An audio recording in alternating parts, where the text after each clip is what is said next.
Joining us for more is an energy consultant, Olabode Showmi, who is joining us from Abuja studios. Many thanks for joining us on the news at 10. Thank you. Thanks for having me. Let's start this way. What is power or electricity like in your area? Well, power in my area is probably like power in everybody's area. It's not perfect, and it's not 24 hours.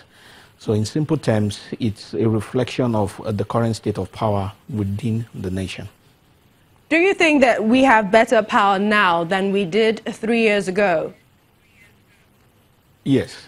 I think first and fundamentally, we need to understand where we were so that we can appreciate where we are.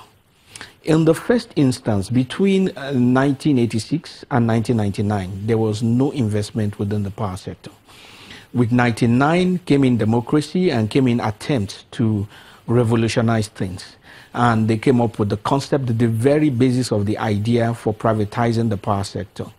After Obasanjo, the privatization actually took place, and this current government is going on from there. In as much as there have been imperfections within all the ranges from 1999 to 2005 to the present day, it stands on record that today, Nigeria is the only privatized power sector in the whole of Africa. In point of fact, Saudi Arabia is thinking of privatizing its power sector, and at a conference recently this year, they made reference to Nigeria's privatization. So with respect to the imperfections, we still have a few things that one can look up to. However, the question is always, where is the power? But the truth be told, there are a myriad of issues, and it's not a one solution solves all. The point is that we are making certain progresses, and that needs to be put in perspective so that we don't just keep knocking ourselves and not appreciating where we have gone, where we are coming from. But Mr. Showmi, what are these issues? I mean, how do we balance or create a synergy in the value chain? Looking at the report that our correspondent earlier, made. The generation, transmission, distribution companies, especially to the point where end users can say we have or we can get 24 hours electricity. Okay, let's look at it this way in terms of how the privatization itself took place. At the point of privatization, the discos or the distribution companies as we know them were not sold to the highest bidder.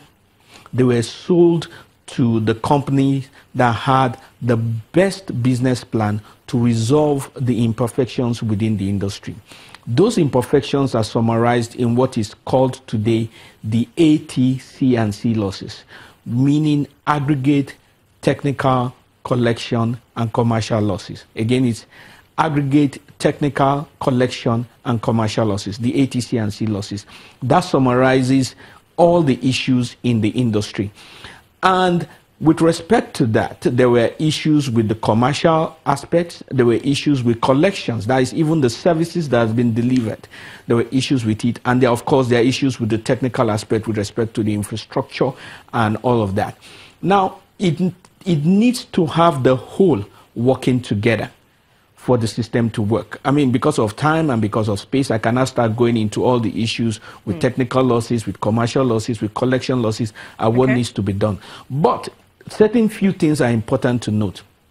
Every part of the sector, from the regulator, which is NERC, to distribution company, which are the DISCOs, to transmission company of Nigeria, to the ministry, they have certain responsibilities to Nigerians. It is incumbent upon Nigerians and important to the ethos of progress that Nigerians hold everybody responsible to their responsibilities. The DISCOs need to be held responsible to the covenant with which they signed the agreement in the first place. Yes, Mr. Showmi. The ministry, who has a responsibility for ensuring level playing field, needs to do their work. The NERC, which is the regulator, which has to ensure there's a fairness in the whole thing, also needs to do their work. It's a technical environment.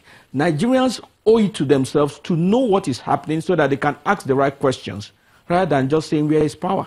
It's a little more complicated than that. All right, thank you so much. Energy consultant Olabode Showmi, thank you for joining us on the News at 10.